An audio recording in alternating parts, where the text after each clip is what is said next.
जो हमारे पास CPU scheduling है उसमें पहला हमारे पास जो शेड्यूलिंग एल्गोरिदम आ जाता है वो है FCFS, यानी फर्स्ट कम फर्स्ट सर्व्ड। इसके नाम से हमें पता लगता है कि जो प्रोसेस हमारे पास सबसे पहले आएगा वही सबसे पहले सीपीयू में जाएगा। ठीक है, अब इसमें जो स्कीम यूज़ होती है वो नॉन प्रिमिटिव होती है। अब जो नॉन प्रिमिटिव होती है वो कौन सी हमारे पास स्टेट होती है जब प्रोसेस जो है ना लीव कर देते हैं सीपीयू को अपनी मर्ज़ी के साथ। इसमें हमारे पास दो स्टेट आ जाती हैं, एक ये है कि प्रोसेस टर्मिनेट हो जाता है यानी कि वो कंप्लीट हो जाता है या वेटिंग क्यू में चला जाता है। और वेटिंग क्यू में क्यों जाता है? क्योंकि उसको एक इनपुट या आउटपुट की ज़रूरत होती है। लाइक अगर ये डायग्राम देखी जाए तो हमारे पास जो नॉन प्रिमिटिव है उसमें यह है कि जो हमारा प्रोसेस है रेडी क्यू में गया, रेडी क्यू से सीपीयू में गया और टर्मिनेट हो गया, ये हम कह सकते हैं टर्मिनेट। और दूसरी कंडीशन ये है कि हो सकता है कि जो हमारा प्रोसेस सीपीयू में गया उसको इनपुट या आउटपुट चाहिए हो, इसलिए वो हमारे पास वेटिंग क्यू में चला जाए। तो यहाँ पर जो प्रोसेस है वो अपनी मर्ज़ी से सीपीयू को लीव कर रहा है। तो ये हमारे पास दो स्टेट होती हैं नॉन प्रिमिटिव में। अब इन एल्गोरिदम को करने के लिए जो हमें कुछ टर्म्स का पता होना चाहिए, उसमें सबसे पहले आ जाती है रेडी क्यू। अब रेडी क्यू क्या है? जो प्रोसेस है ना वो रेडी क्यू में आता है, ठीक है, जो हमारे पास मेन मेमोरी में होती है। यानी रेडी क्यू हमारे पास मेन मेमोरी में होती है जिसमें हमारे पास प्रोसेसेस आते हैं, और जो प्रोसेसेस हैं then goes to CPU and execute, और फिर जो प्रोसेस होते हैं वो सीपीयू के पास जाते हैं। सेकंड हमारे पास है गैंट चार्ट। गैंट चार्ट क्या है? एक विजुअल टर्म है, ठीक है, कि जो प्रोसेस सीपीयू में गया है जितना उसने टाइम लिया है उसको विजुअलाइज करके दिखाना। गैंट चार्ट ये इस चीज़ का काम करता है, यानी उसको विजुअलाइज करके दिखाता है। जैसे यहाँ पर इस एग्जांपल में मेरे पास एक गैंट चार्ट बना हुआ है जिसमें मुझे विजुअलाइज तौर पर पता लग रहा है कि एक प्रोसेस ने कितना टाइम लिया सीपीयू में जब वो गया है इस सीपीयू में। उसके बाद हमारे पास अराइवल टाइम है। अराइवल टाइम क्या होता है कि जब प्रोसेस रेडी क्यू में आया है, यानी अराइवल टाइम वो होता है कि जब हमारे पास जो प्रोसेस है वो रेडी क्यू में आया तो किस टाइम पर अराइव हुआ है। और यहाँ पर नोट करने वाली बात यह है कि जब हमारे पास अराइवल टाइम नहीं गिवन हो, ठीक है, तो अराइवल टाइम उसका ज़ीरो होता है, ठीक है, उस प्रोसेस का अराइवल टाइम ज़ीरो होता है। और waiting time, how much process wait in ready queue, एक प्रोसेस ने रेडी क्यू, वो हमारे पास वेटिंग टाइम होता है। अब यहाँ पर जो हमारे पास FCFS है यानी फर्स्ट कम फर्स्ट सर्व वाला एल्गोरिदम है, उसमें हमारे पास एक एग्जांपल गिवन है जिसमें क्या है कि हमारे पास तीन प्रोसेस हैं, उनके बर्स्ट टाइम है। बर्स्ट टाइम ये होता है कि जो हमारे पास प्रोसेस है वो सीपीयू में कितनी देर रहा है। लाइक प्रोसेस 1 24 मिली सेकेंड रहा है, प्रोसेस 2 3 मिली सेकेंड रहा है, और प्रोसेस 3 भी 3 मिली सेकेंड आए। उसके बाद हमारे पास अराइवल टाइम आ जाता है। अब हमने कहा है कि जो अराइवल टाइम ना गिवन हो तो उस प्रोसेस का अराइवल टाइम क्या होता है? ज़ीरो।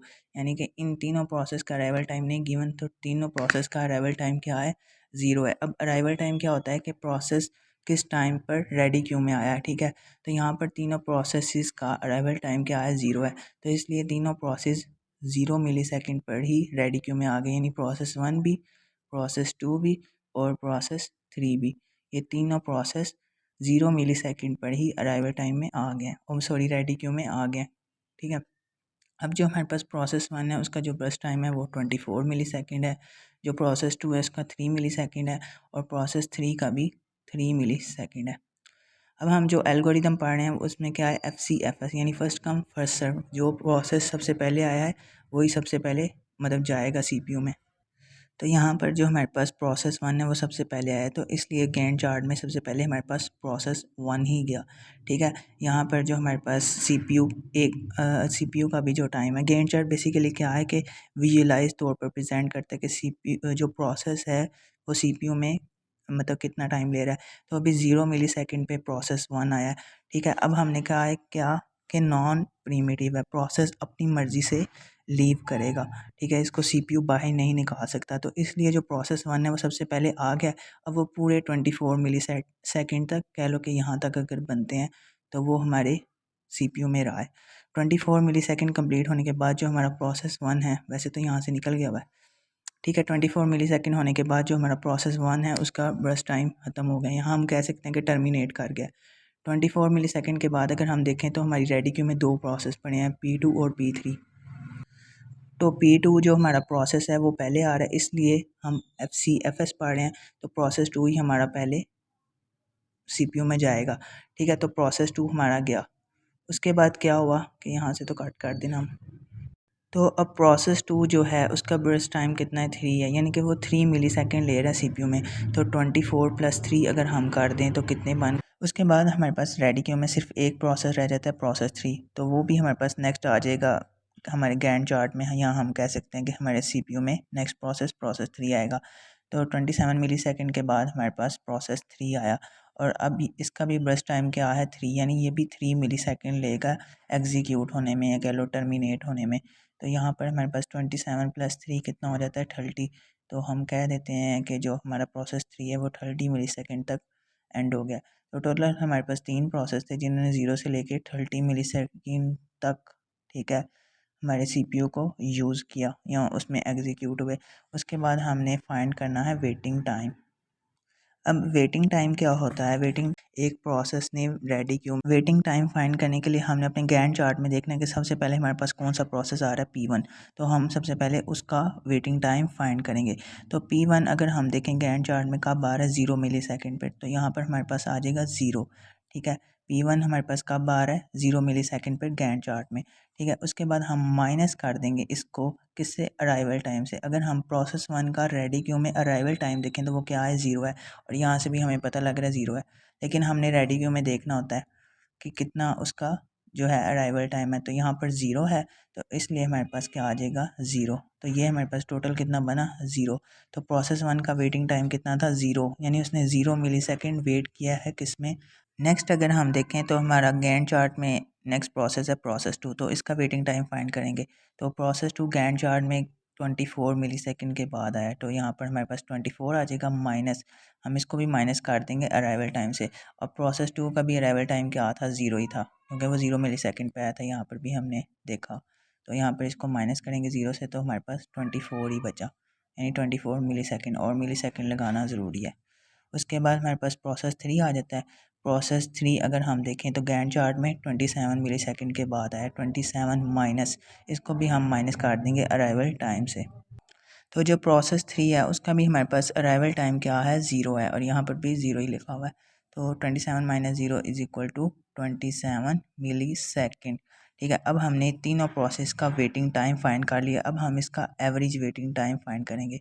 एवरेज वेटिंग टाइम, ठीक है। तो वो हमारे पास इक्वल होगा process 1 plus process 2 plus process 3, यानी इन तीनों प्रोसेस को प्लस करेंगे तो 0 + 24 + 27, और डिवाइड कर देंगे टोटल नंबर ऑफ़ प्रोसेस से। तो हमारे पास 3 प्रोसेस थे ना, तो इनको 3 से डिवाइड कर देना है। उसके बाद अगर हम इसको कैलकुलेट करें तो ये हमारे पास बनेगा 51 डिवाइडेड बाई 3 = 17 मिली सेकेंड। तो इन तीन प्रोसेसेस का एवरेज जो हमारे पास वेटिंग टाइम निकला है, ठीक है, वो है 17 मिली। अब यहाँ पर मेरे पास नेक्स्ट एग्जांपल है जिसमें वही तीन प्रोसेस हैं, वही उनका सेम ब्रश टाइम है, बस हमारे पास अब नेक्स्ट क्या आ गया, एवरेज टाइम गिवन है, और वही हमारे पास रेडी क्यू और गैंट चार्ट है। और हम कौन सा एल्गोरिदम पढ़ रहे हैं, फर्स्ट कम फर्स्ट सर्व, जो पहले आएगा वही पहले सीपीयू में जाएगा। तो यहाँ पर सबसे पहले हम देखते हैं अराइवल टाइम। तो अराइवल टाइम हम देखें 0 किसका है, प्रोसेस 1 का। तो जो प्रोसेस 1 है वो 0 मिली सेकेंड में किस में आ रहा है, रेडी क्यू में, ठीक है। और इसके बाद इसका ब्रश टाइम क्या है, 24। तो अभी हमारे पास सबसे पहले रेडी क्यू में प्रोसेस 1 ही आया, इसलिए गैंट चार्ट में भी कौन जाएगा, यानी कह लो सीपीयू में भी कौन जाएगा रेडी क्यू से सीपीयू की तरफ, प्रोसेस 1 ही। तो प्रोसेस 1 हमारे पास यहाँ पर चला गया, और अभी सीपीयू का भी स्टार्टिंग टाइम क्या है, 0 ही है, 0 मिली सेकेंड ही है। अब हमारे पास क्या है, जो प्रोसेस 1 है ना वो 1 मिली सेकेंड तक किस में चला है, सीपीयू में चला है। 1 मिली सेकेंड तक जब प्रोसेस 1 चला है, ठीक है, कह लो कि 24 मिली सेकेंड इसके लेफ्ट रह गए, यानी अभी इसने 23 मिली सेकेंड और ज़्यादा चलना है।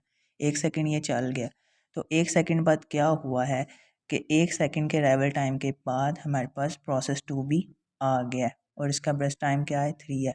लेकिन हमने सिर्फ प्रोसेस 1 को ही चलाते जाना है, क्योंकि हमें पता है कि जो पहले प्रोसेस आ गया हमने उसको ही एग्जीक्यूट करना है।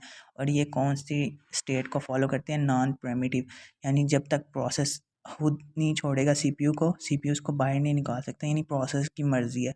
तो इसमें प्रोसेस की मर्ज़ी यही है कि वो जब तक टर्मिनेट नहीं होगा वो मतलब सीपीयू से बाहर नहीं निकलेगा। तो हमारे पास प्रोसेस 1 ही चलता रहेगा। लेकिन अब क्या होगा, अब प्रोसेस जो 1 है वो 2 मिली सेकेंड तक चल गया, ठीक है। 2 मिली सेकेंड के बाद क्या होगा कि जो हमारे पास रेडी क्यू है उसमें प्रोसेस 3 भी आ जाएगा, क्योंकि प्रोसेस 3 जो है उसका अराइवल टाइम क्या है, 2, यानी 2 मिली सेकेंड, और प्रोसेस 3 का हमारे पास बर्स्ट टाइम क्या है 3। तो अब क्या है, जो P1 है वो 24 मिली सेकेंड तक पूरा चलेगा, 0 से लेके 24 मिली सेकेंड तक। ठीक है, उसके बाद हमारे पास ये तो कट हो गया। नेक्स्ट हमारे पास प्रोसेस आ जाएगा प्रोसेस 2, क्योंकि तरतीब से हमने चला है ना, जो पहले आएगा वही पहले जाएगा। तो प्रोसेस 2 अब हमारे पास आ गया। तो यहाँ पे प्रोसेस 2 का बर्स्ट टाइम क्या है 3, यानी 24 से लेके 3 तक। सॉरी 24 में अगर हम 3 को ऐड करें तो ये कितना बना 27। उसके बाद हमारे पास लास्ट प्रोसेस था रेडी क्यू में प्रोसेस 3, और ये भी हमारे पास आ गया गैंट चार्ट में। तो ये भी 3 मिली सेकेंड तक चला ना, तो यहाँ पर टोटल कितना बना 30।